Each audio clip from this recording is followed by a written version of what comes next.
so much for joining us on the first podcast we've done in a little while on changemakers and what inspires you.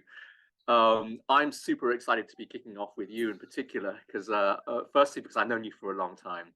And secondly, because I've sort of seen your most recent evolution and journey with Play Verto, the new social business that you've launched and are running. So would love to catch up on that. But Mike, before we kick off, why don't we have a quick talk a little bit about how you started and where you came from? So I think I met you about at least 10 years ago when you had just been introduced to the Ashoka Fellowship of Social Entrepreneurs. And that was for Bite the Ballot, which was, of course, the original youth charity that you set up. Could you just give us a quick bit of background just on Bite the Ballot, what it is, what you were doing there, and just how you got involved with sort of social impact work in general? Just be great to hear your story. Yeah, thanks, Mark. Well, it's always a pleasure to catch up with you. And I guess, the first thing that comes to mind is, I think it was 2014 I was inducted into the Ashoka community as a social entrepreneur. And like many, I hadn't known the term before.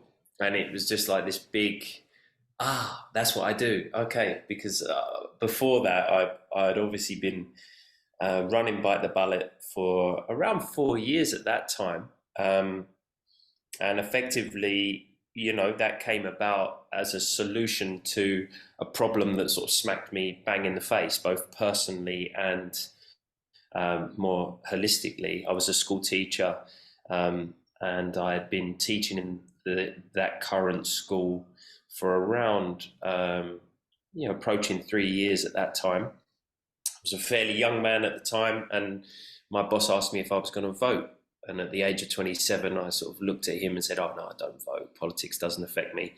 And he couldn't believe it. And he made it very real for me. And then I became so frustrated at the fact that I had gone so many years without understanding political power, community engagement, community action, the power of the vote as a particular tool.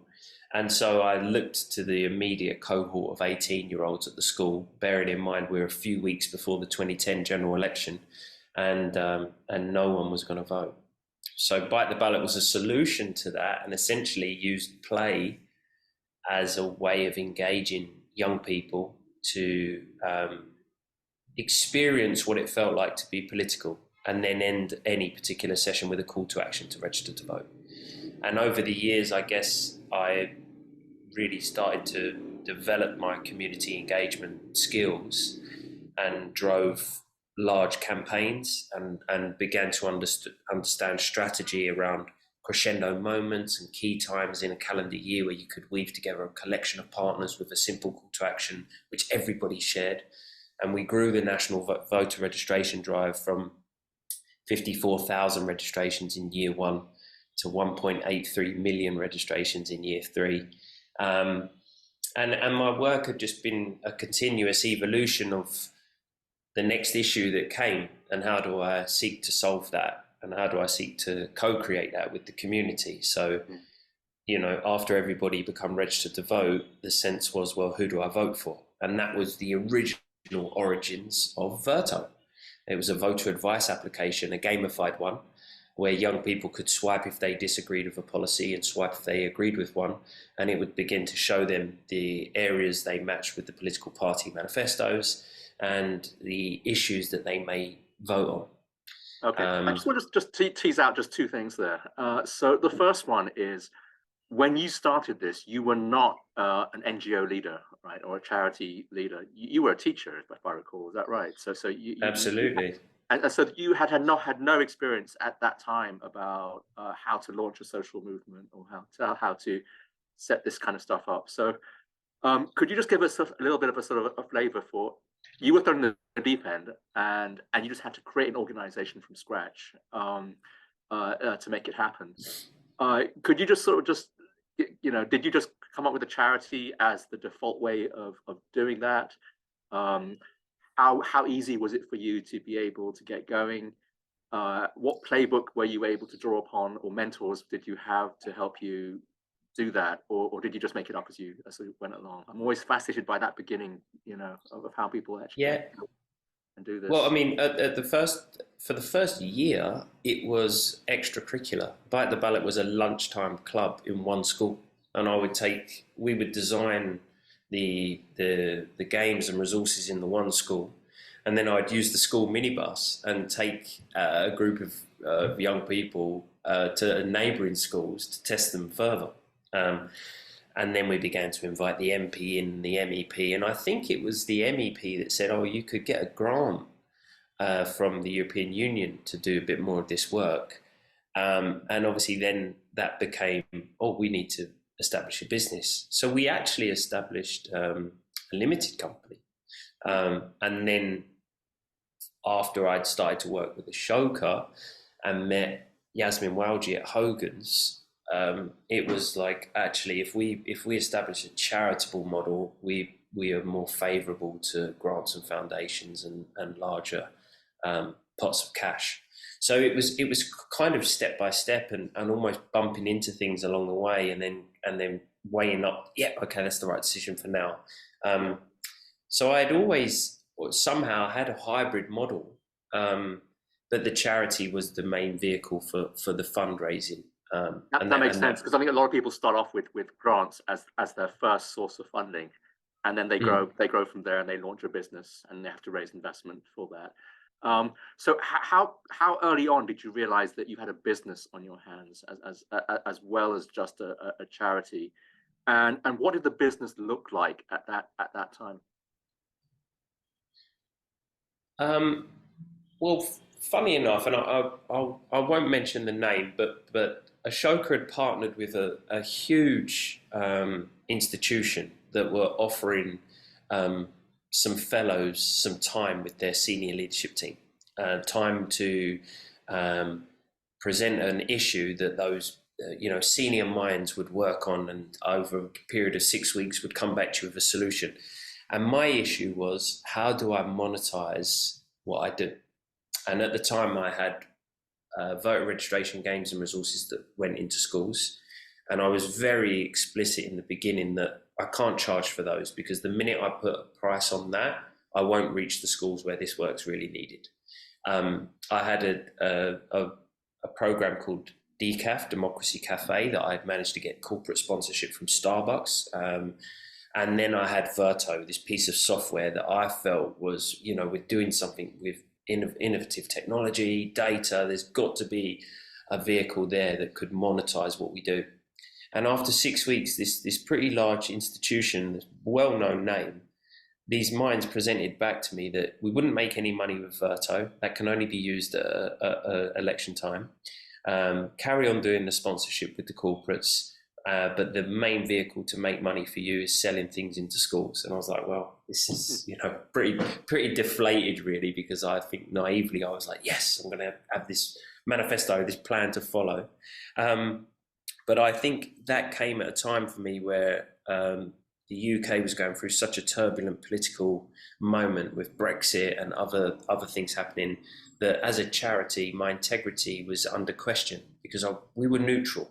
You were polarized left, polarized right. You were disengaged, engaged. We wanted to create a space where young people would come together and align on their the things that they felt the same on, and kind of forget their differences, whether that's ethnicity, race, gender. So I think that kind of drew me to the moment where I thought, no, I'd been through the Ashoka Globalizer, I'd influenced systems change, I'd learned so much about developing a strategy that could tackle the root causes of one's work, that after 10 years I felt like I'd done as far as I could go with the charitable model. Yep. So I closed Bite the Ballot, and then really took the origins of Verto and thought, no, we're going to establish a for-profit venture, for-profit with purpose, but we're going to sell our product and our know-how. 13 years of know-how, we're going to sell that. Okay, so let's just quickly, could you just describe what Play Verto is, and what it does, and actually what you sell as a business? And then I want to just dive. I want to loop back and talk a little bit about that decision to close Bite the Ballot and actually transition to a completely different model, because I think there's a lot to unpack in that. But before we do that, why don't you just quickly share a little bit about what Play Verto actually is? Sure. So today, Play Verto is sort of a first of its kind gamified survey platform that connects communities with decision making. And we've been able to sell that into large corporates to support them with their research, impact evaluation of their programs, and it's been a really exciting development because, you know, I guess what we're selling is our expertise in how to engage communities, to meet them where they are, how to get those communities to respond to a call to action. And then we're also selling a tech product that we've innovated that really puts play at the core of that engagement. And so, the play-based element gives us more heartfelt responses, more completion rates, and therefore more actionable data. So I've actually played with some of those surveys, and they're fantastic. I love the way you gamify, you know, these otherwise very dry surveys. Could you give an example? Could you give an example of a client you've worked with, or a survey that you've done, and what came out of that as a result of the data that you were able to gather from, you know, which communities did you work with, and what would be the best example of that? Well, so I think maybe it's very apt that the month of May is billed as the Mental Health Awareness Month. So I'll do a project that's linked to that. We had been approached by Unilever under the Walls brand to do a piece of research in 7 new markets around happiness, and they wanted to research 1,000 parents in each market and 1,000 children. And ultimately, there was 2 core outputs of this project. One is to help that company launch and sell ice cream in those new markets, and happiness was going to be the advertising campaign. But 2, the data was also going to be pooled, and a series of NGOs were going to create a happiness curriculum, which Unilever would push as part of their social impact work. The lovely piece for us is obviously Play Verto tries to operate in this idea that we want to remove data from its silos. We want to magnify the impact of each data point. So we ask each corporate partner to sign a pioneering data sharing agreement that we co-created with experts in the field, that as a corporate, you own your primary data. That's yours, but the anonymous aggregated data can come into our central database, and we will make that available to the field of social change.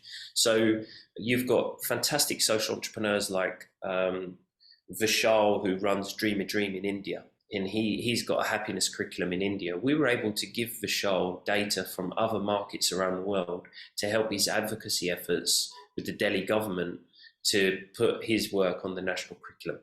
So this beautiful way of how a corporate can do work ultimately for profit, have a nice social impact kick, but by using Verto, that we magnify the impact of that data. Fantastic. And can you just sort of explain the difference between that and traditional ways of doing market surveys? I mean, I think it's very obvious to us, but just how radically different this is from the way in which, you know, a Unilever might have done this work otherwise. We'd be very interested to sort of just tease out. Yeah, so I think this is what led me, and I'm sure we'll touch on this, but this is what led me to investment and to seek to scale this business, because I feel like we had established a nice moat around our way of doing what is essentially market research. Traditional market research companies have a panel of people that would be diverse on paper, but, you know, it's a certain type of person that signs up to receive surveys and rush their way through for their Amazon voucher. Whereas Verto, because of my sort of 13-year connection to the field of social change and the relationship I have with other social impact leaders, I'm able to go directly to them to use their social referral to reach their target populations, the people with the most lived experience around any particular issue.